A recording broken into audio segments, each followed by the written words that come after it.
크신 은혜와 축복이 함께 하시기를 주의 이름으로 축원합니다. 우리 옆에 분들을 축복하면서 인사합니다. 사랑합니다. 축복합니다.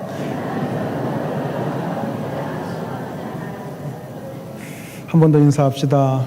하나님께 감사합시다.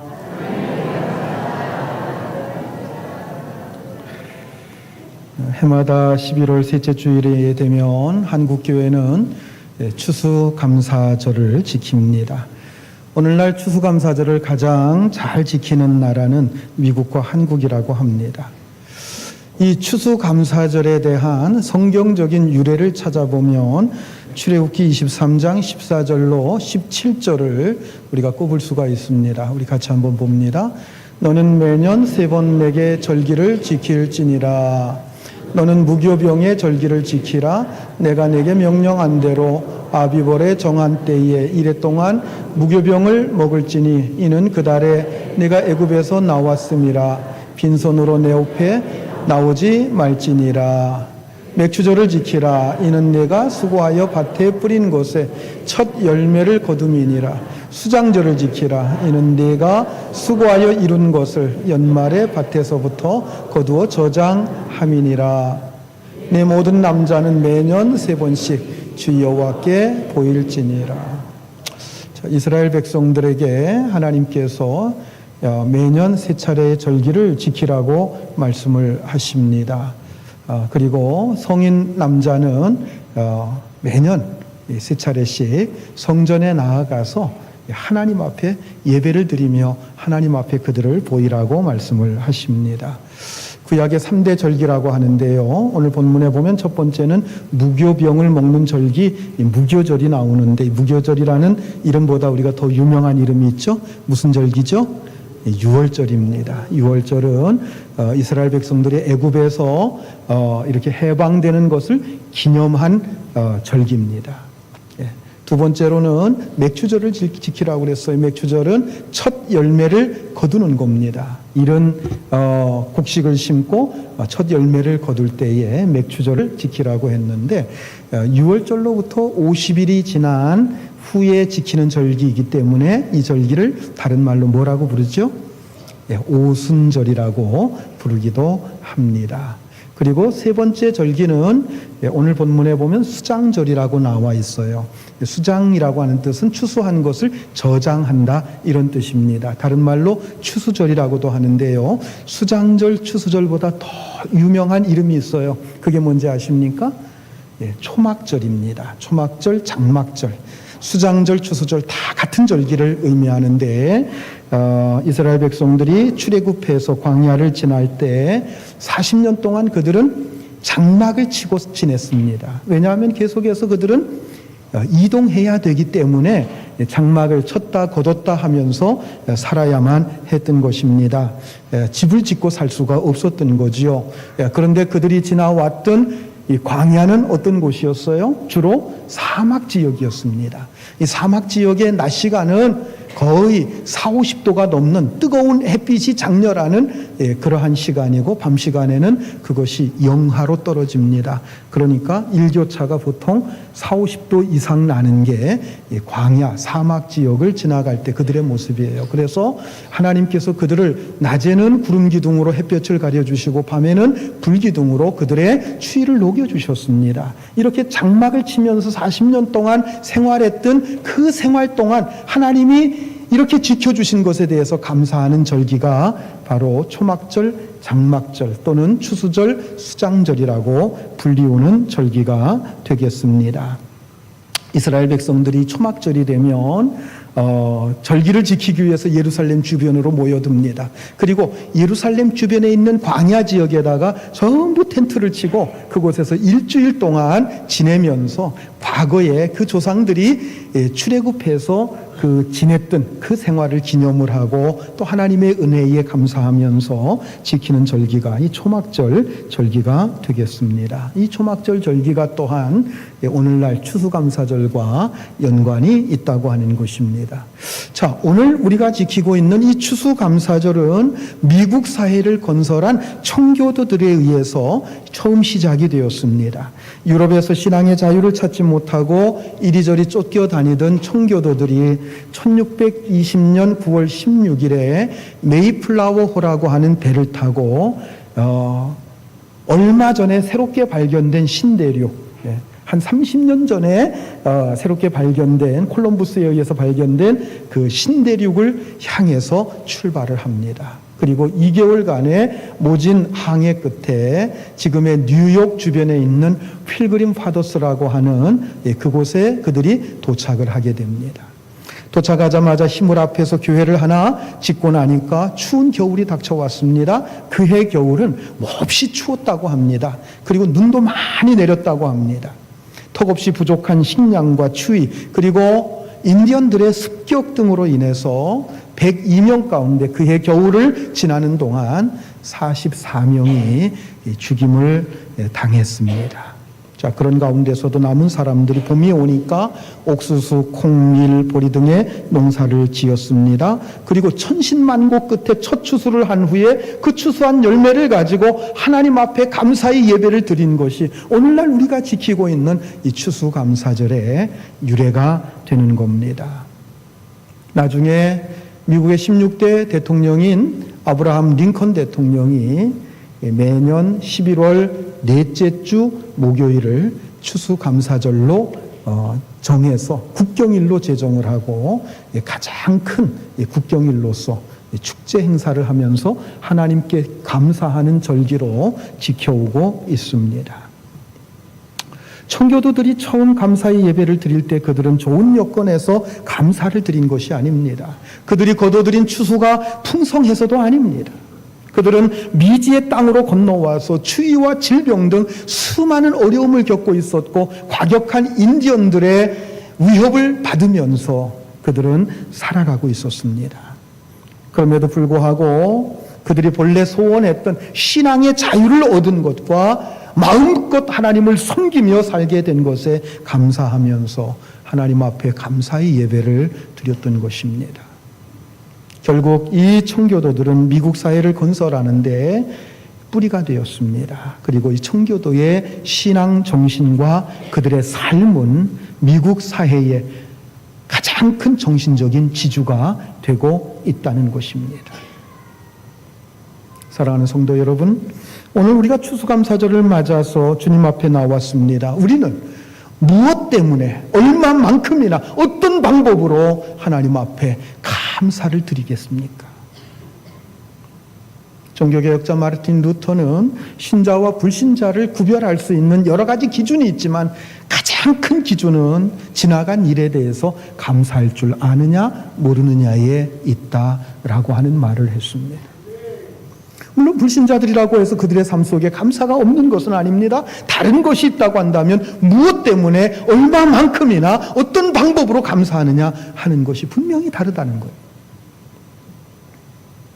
오늘 본문에 보면 10명의 문둥병자가 예수님께 고침받은 사건이 나옵니다. 이렇게 많은 문둥병자가 한꺼번에 고침받은 사건은 다시 찾아볼 수 없는 아주 귀한 사건입니다.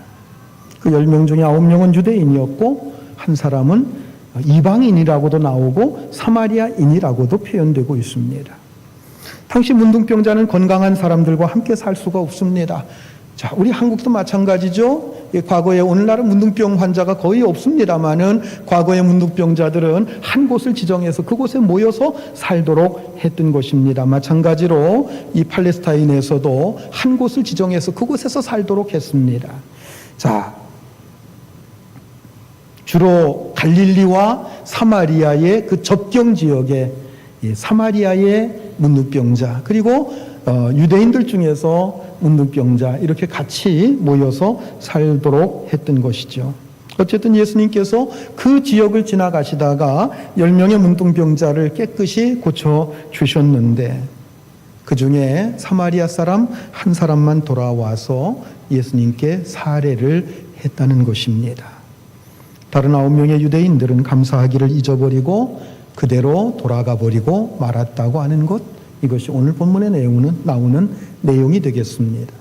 자, 여기서 보면은 감사하지 않는 편과 감사하는 편, 이것은 9대 1의 비율로 나타나고 있습니다. 그런데 어쩌면 이 비율은 현재 우리의 삶 속에서 하나님 앞에 감사하지 않는 편과 감사하는 편의 비율인지도 모르겠습니다. 물론 각자에 따라서 다르겠습니다만은 보편적으로 본다고 할 때 이 비율이 우리의 모습이 아닌가 생각해 보게 됩니다. 유대 전설에 보면, 이스라엘의 전설에 보면 이런 이야기가 있습니다. 하나님께서 천사에게 명령을 해서 저 지상에 내려가서 사람들의 소원과 사람들의 감사를 한번 담아와 봐라 하고 명령을 내렸습니다. 천사가 이제 바구니 2개를 들고서 이 세상에 내려왔어요. 그리고 사람들의 감사와 또 한 바구니에는 사람들의 이 간구, 기도, 소망 이것을 담기 시작합니다. 그런데 사람들의 소망, 사람들의 소원을 담은 바구니는 금방 차버렸는데 감사의 바구니는 텅텅 비어 있더라고 하는 이야기입니다. 이 이야기는 우리 인간이 마땅히 해야 될 감사를 잊어버리고 살고 있는 것을 단적으로 보여주는 이야기가 됩니다. 이 시간 우리는 우리가 잊어버린 감사가 무엇인가, 이것을 오늘 본문을 보면서 한번 생각해 봐야 될 줄로 믿습니다. 자, 오늘 본문에 나오는 9명의 유대인과 1명의 사마리아인을 대조해 가면서 비교해 보면서 감사하기를 잊어버린 원인이 뭘까 몇 가지로 나눠서 살펴볼 텐데, 이 말씀을 통해서 여러분 다시 한번 여러분 자신의 감사하기를 잊어버린 요소가 없는지를 돌아보는 귀한 시간 될 수 있기를 바랍니다. 자, 첫 번째 대조는 유대인과 이방인의 대조입니다. 자, 본문에 보면 마땅히 감사해야 될 유대인들은 감사하기를 잊어버리고 기대하지 못했던 이방인이 와서 오히려 감사하는 모습을 볼 수가 있습니다. 유대인들은 온갖 축복을 많이 받은 민족입니다. 그런데 그들은 배은망덕한 민족이라는 거예요. 이사야서 5장에 보면은 포도원의 노래가 나옵니다. 이사야서 5장 1절로 3절까지 우리 같이 한번 읽겠습니다. 나는 내가 사랑하는 자를 위하여 노래하되 내가 사랑하는 자의 포도원을 노래하리라. 내가 사랑하는 자에게 포도원이 있으며 쉼이 기름진 사내로다. 땅을 파서 돌을 제하고 극상품 포도나무를 심었도다. 그 중에 망대를 세웠고 또 그 안에 술틀을 팠도다. 좋은 포도 맺기를 바랐더니 들포도를 맺었도다. 예루살렘 주민과 유다 사람들아, 구하노니 이제 나와 내 포도원 사이에서 사리를 판단하라. 기름진 아주 좋은 산에 아주 종자 좋은 극상품의 포도나무를 심고, 그리고 울타리를 치고 망대를 세웠고, 그리고 술틀까지 준비했습니다. 그리고 좋은 포도 맺기를 기다렸는데 정작 맺은 것은 아주 시고 씁쓸한 이런 들포도를 맺었다는 겁니다. 여러분, 이 노래는 유다 민족을 비유해서 부른 노래입니다. 하나님께서는 유대인들에게 온갖 좋은 은사를 모두 주셨습니다. 그러나 그들은 하나님의 기대와는 너무나도 어긋난 결과를 가져왔다는 거예요. 그 중에 하나가 뭔지 아십니까? 받은 은혜와 사랑에 대해서 감사하기를 잊어버린 겁니다. 여러분, 오늘날 유대인들은 누구를 가리킵니까? 우리 믿는 성도들을 가리킵니다. 이방인은 저 세상에 있는 불신자들을 가리킨다고 볼 수 있습니다. 우리 믿는 성도들은 불신자들보다도 하나님의 은혜를 훨씬 더 많이 받은 사람들입니다. 죄사함의 은총을 받았습니다. 천국과 영생의 축복을 받았습니다. 하나님의 자녀됨의 인침을 받은 자들입니다. 말로 다 할 수 없는 많은 은혜를 받아 누리고 있는 것이 우리 성도들입니다. 그러므로 하나님께서 우리 성도들에게 보다 많은 것을 요구하는 것은 당연합니다. 그런데 우리는 얼마나 이 하나님의 은혜를 깊이 생각하고 얼마나 이 하나님의 은혜에 감사하고 있습니까? 은혜를 입은 자가 감사하는 것은 너무도 당연한 일입니다. 또 은혜를 크게 입은 자는 크게 감사해야 될 것입니다. 여러분, 하나님께로부터 받은 은혜가 여러 가지가 있습니다만은 여러분, 가장 대표적인 은혜가 뭔지 아십니까? 따라서 해보시기 바랍니다. 죄사함의 은혜, 죄사함의 은혜, 여러분, 이 죄사함의 은혜처럼 큰 은혜가 없어요. 죄사함의 은혜가 있기 때문에 우리는 하나님의 자녀가 될 수가 있습니다. 죄사함의 은혜가 있기 때문에 우리는 하나님 앞에 당당하게 의로운 자로 설 수가 있는 거예요. 죄사함의 은혜가 있기 때문에 우리는 구원행과 영생의 축복을 누리는 것이고, 죄사함의 은혜가 있는 자만이 천국에 들어갈 수 있는 축복을 누리는 거예요. 그러므로 이 죄사함의 은혜를 더욱 크게 느끼기 위해서는 우리는 죄에 대한 깊은 죄의식, 죄에 대한 자각, 이게 우리 가운데 있어야 됩니다.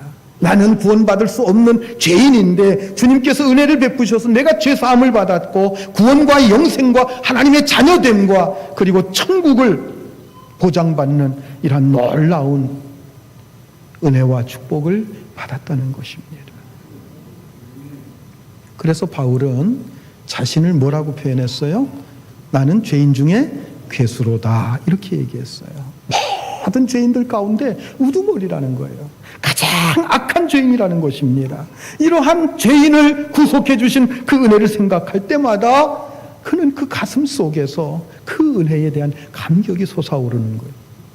그래서 평생을 주님을 위해 충성하며 헌신하며 살았던 것입니다.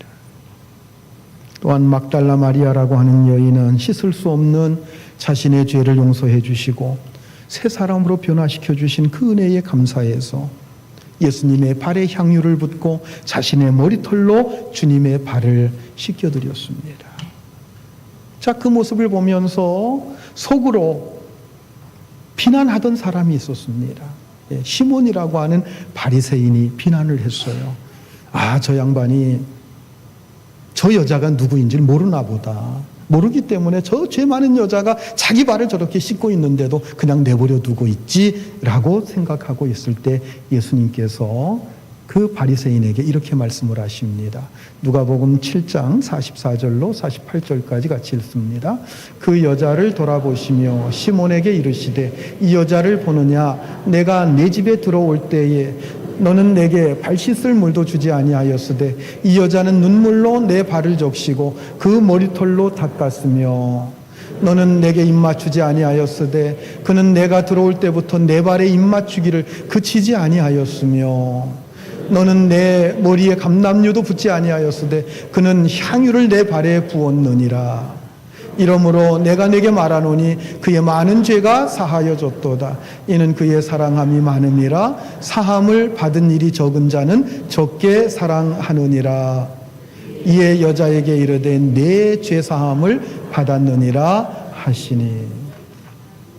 이 여인이 예수님의 발에 입맞추고 발을 머리털로 씻고 향유를 그곳에다가 쏟아붓고, 우리의 문화권 속엔 잘 이해가 안 됩니다만은 그 당시의 문화를 이해하게 되면 아, 이게 정말 상대방에 대한 최고로 존경하는 표현이로구나 하는 것을 우리가 알 수가 있습니다. 이 여인에 대해서 바리새인은 비난했습니다마는 예수님께서는 뭐라고 말씀하십니까? 이 여인이 자신이 그 큰 죄를 용서받은 것에 대해서 감사하는 마음이 있기 때문에 나를 더 이렇게 사랑한다. 정말 값진 것을 나를 위해서 쏟아 부어주고 또 내 더러운 발을 자신의 눈물로 씻고 머리털로 씻고 내 발에 입맞추기를 그치지 않았다고 하시면서 여인을 칭찬해주는 이러한 장면을 우리가 볼 수가 있습니다.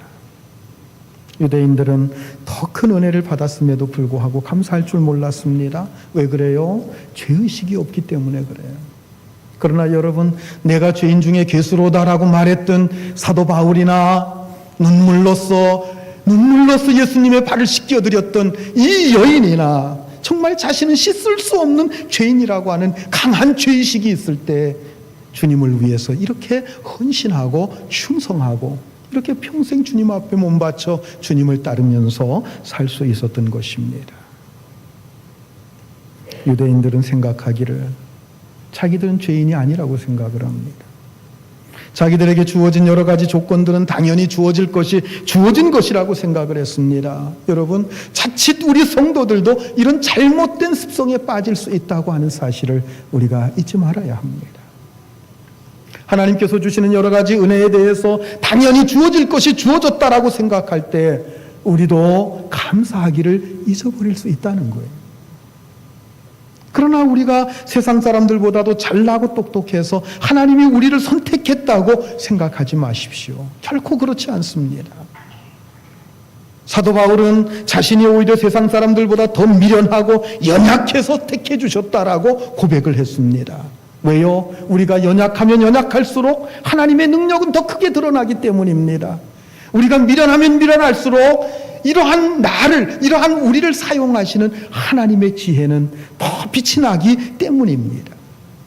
그래서 하나님은 연약하고 미련한 우리를 택하셨고 이러한 우리를 통해서 하나님의 지혜와 능력을 더 크게 나타내신다는 거예요. 우리가 더욱 큰 죄인일수록 구원하시는 하나님의 은혜가 더 크게 나타나는 줄 믿으시기 바랍니다. 그러므로 구원받은 우리 성도들은 그 하나님의 은혜와 사랑을 늘 마음속에 품고 생각하며 늘 감사의 삶을 살아야 될 줄 믿으시기 바랍니다.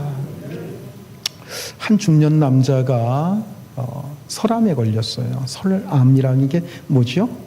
혀의 암이죠. 혀의 암입니다. 그래서 혀를 절단하는 수술을 받게 되었습니다. 이제 마취하기 위해 마취 주사를 든 마취 의사가 이 환자에게 말합니다. 당신이 앞으로 뭐 글이라든가 다른 것을 통해서는 의사 표현을 할 수 있지만 당신이 이 언어를 통해서 말을 통해서 이제 의사 표현하는 것은 이게 마지막입니다.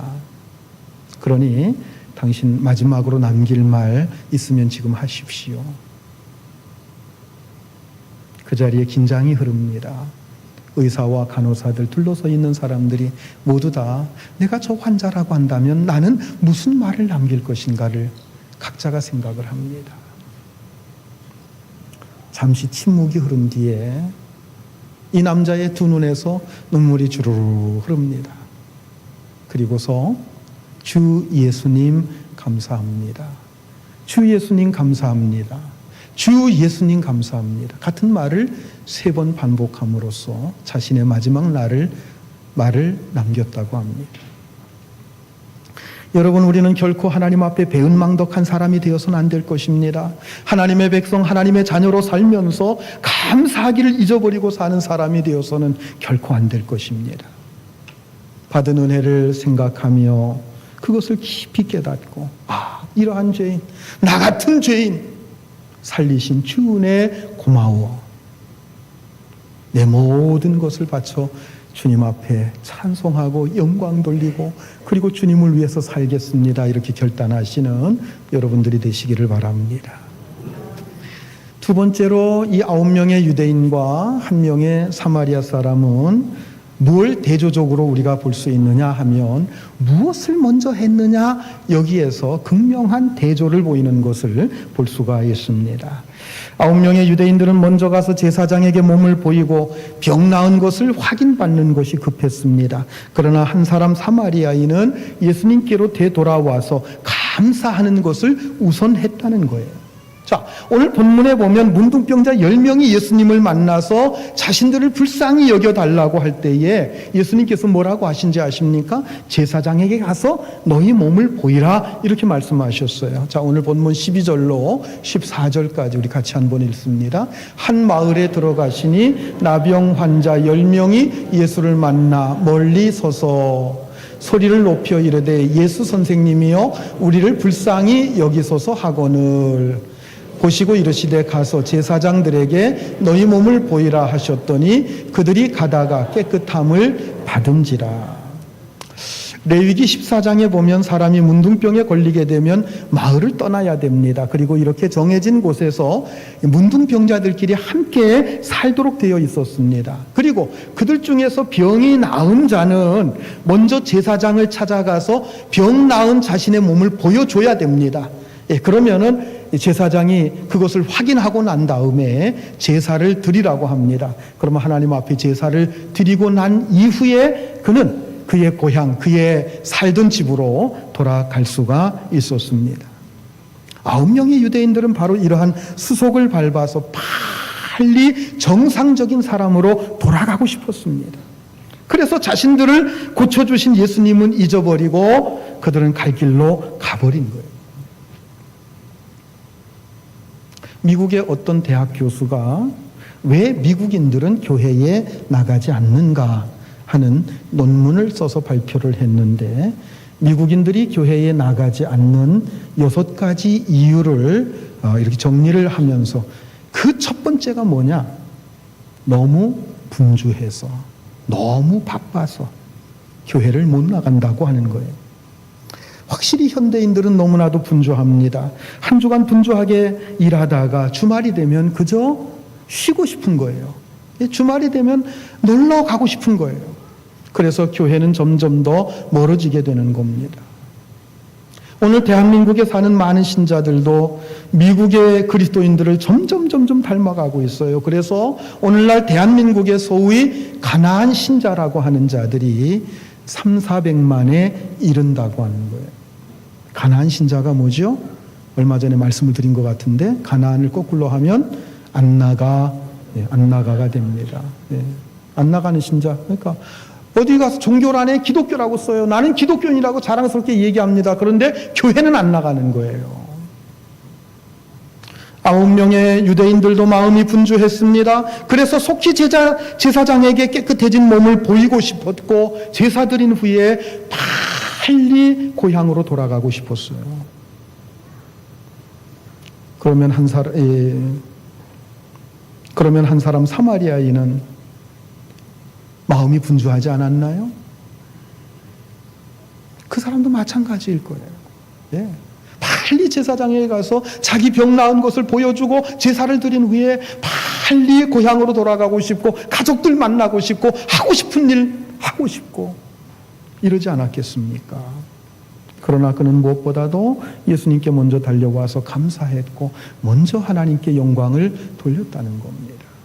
자, 오늘 본문 15절과 16절 말씀 우리 같이 한번 읽습니다. 그 중에 한 사람이 자기가 나은 것을 보고 큰 소리로 하나님께 영광을 돌리며 돌아와 예수의 발 아래 엎드려 감사하니 그는 사마리아 사람이라. 9명의 유대인들은 몸은 정상이 되었지만 그들의 영혼은 병자인 상태에서 아직도 헤어나지 못하고 있었던 것입니다. 그래서 그들은 뭐가 먼저인지, 뭐가 우선해야 되는 일인지, 뭐가 중요한 일인지 그걸 깨닫지 못한 거예요. 여러분, 우리는 무엇이 먼저 해야 될 일이고 무엇이 정말 중요한 일인가 하는 것을 바로 알아야 합니다. 먼저 할 일, 중요한 일이 무엇입니까? 너희는 먼저 그의 나라와 그의 의를 구하라고 했어요. 하나님이 요구하시는 것, 하나님이 기대하시는 것, 하나님이 기뻐하시는 일입니다. 이 중요한 일을 위해서 여러분들의 시간과 재능과 재물을 들여서 먼저 그 일을 할 수 있는 여러분들이 되시기를 바랍니다. 마지막으로 오늘 본문에서 또 하나의 대조를 보이는 것이 있는데, 그것은 이들이 과연 세상 중심이냐 아니면 신앙 중심이냐, 이들이 과연 자기 중심이냐 아니면 하나님 중심이냐, 이것에서의 대조를 보여주고 있습니다. 자, 여러분 보세요. 제사장에게 달려간 9명의 유대인들은 겉으로 볼 때는 굉장히 신앙적인 것처럼 보입니다. 그러나 실제로는 세상적이었습니다. 그들이 왜 제사장에게 달려갔습니까? 정상인이라고 하는 것을 빨리 확인받고 빨리 세상으로 달려가고 싶었기 때문입니다. 그러니까 제사장에게 보이고 제사 드리는 종교의식이 겉으로는 신앙적인 것처럼 보입니다만 실제적으로는 세속적인 생활의 한 방편에 불과했다고 하는 거예요. 결코 그들은 하나님이 좋고 성전이 좋고 제사 드리는 것이 좋아서 그렇게 달려간 게 아니에요. 그렇게 해야만 세상에 나갈 수 있기 때문에 그렇게 달려간 것입니다. 예수님께 돌아와 엎드려 감사하는 이 이방인에게서 오히려 우리는 신앙적인 모습을 보게 됩니다. 예수님께 엎드린 그의 마음은 확인받은 후에 세상으로 나가고자 하는 것이 아니에요. 그냥 순수한 마음으로 베푸신 그 은혜에 감사해서 지금부터 그 은혜에 합당하게 살겠다고 결단하는 신앙적인 자세를 가지고 주님 앞에 돌아와서 엎드린 것입니다. 여러분 생각해 보십시오. 오늘 우리가 이렇게 나와서 예배를 드리고 있습니다마는 우리의 모습도 이렇게 달라질 수 있다는 거예요. 예.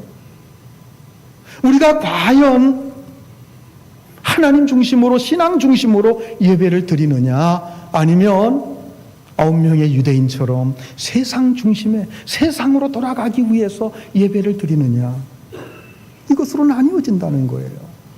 그저 순수한 마음, 하나님께서 베푸신 그 은혜와 사랑에 감사해서 하나님 앞에 예배하고 우리의 몸과 마음을 다 주께 드린다고 한다면 그 사람은 하나님 중심, 신앙 중심의 예배를 드리는 자라고 볼 수 있을 것입니다. 그러나 자신의 잘못된 삶에 대한 보상 심리로, 또 세상에서 복받고자 하는 마음으로 예배를 드리지 않으면 무슨 사고가 날 것 같고, 예배를 드리지 않으면 뭔가 찜찜하고, 그래서 예배가 드려져야만이 내가 한 주간이 평안해질 것 같고 내 마음이 편안해질 것 같다고 하는 그런 마음을 가지고 예배를 드린다고 한다면, 여러분, 그것은 이 9명의 유대인과 다를 바가 없다고 하는 것입니다.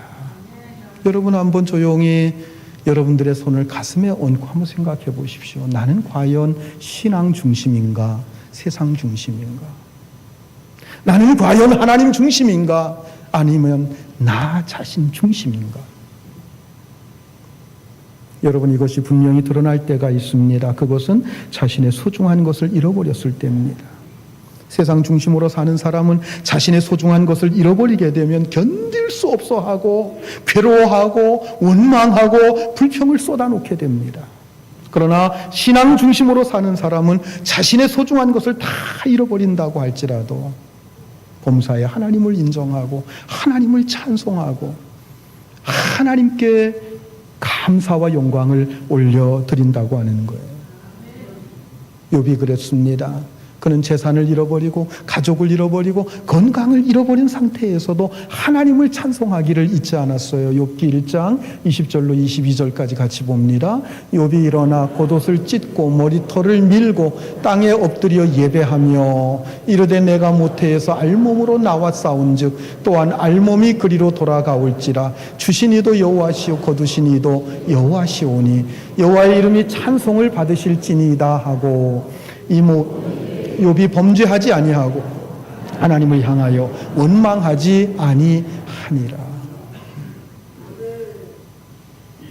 우리가 벌거벗은 몸뚱이 가지고 이 세상에 나왔는데 하나님이 모든 것을 주셨고 은혜를 주셔서 살아왔습니다. 그것을 다 가져가신다고 할지라도 우리는 원망할 수가 없다는 거예요. 예. 바로 욥이 그래서 하나님 앞에 오히려 감사하고 예배하고 찬송을 드렸던 겁니다. 사도행전에 나오는 사도 바울과 실라 역시 복음을 전하다가 억울하게 매맞고 지하 감옥에 갇혔지만은 바른 착고에 채워져서 불편한 몸으로 쑤시고 아픈 몸을 가지고 밤에 깨어났지만 그들은 그 토굴 속에서 오히려 하나님께 감사하고 오히려 하나님께 찬송했다고 하는 거예요. 여러분, 이것이 오늘 우리 성도들이 가져야 될 자세인 줄 믿으시기 바랍니다. 무엇을 얻었을 때 감사하는 것은 세상 사람들도 얼마든지 하는 거예요. 성도들이 하나님께 받은 은혜에 감사하는 것은 지극히 당연한 일이고, 우리 성도들은 무엇을 잃어버렸을 때에도 감사할 수 있어야 됩니다. 여러분 한번 생각해 보십시오. 여러분 한번, 오늘 추수감사절인데 한번 생각해 보십시오. 하나님이 나에게 주신 은혜가 무엇인가 하나하나 손꼽아서 여러분 하나하나 세워보세요. 노트가 있으면 노트에 한번 적어보세요. 우리가 얼마나 큰 은혜와 큰 사랑, 놀라운 축복 속에 살고 있는가 하는 것을 우리는 느끼게 될 것입니다. 그리고 그것을 인해서 우리는 찬양하고 감사하고 감격하고 눈물을 흘리면서 하나님 앞에 기도하게 될 것입니다. 여러분, 날마다 그 감격을 잃어버리지 말고 날마다 감사 찬송하며 예배하며 헌신하며 충성하는 성도들이 되시기를 주의 이름으로 축원합니다. 기도하십시다. 이 시간 우리가 유대인과 사마리아인을 비교해 가면서 우리가 잊어버린 감사가 무엇인가를 우리가 살펴봤습니다. 우리는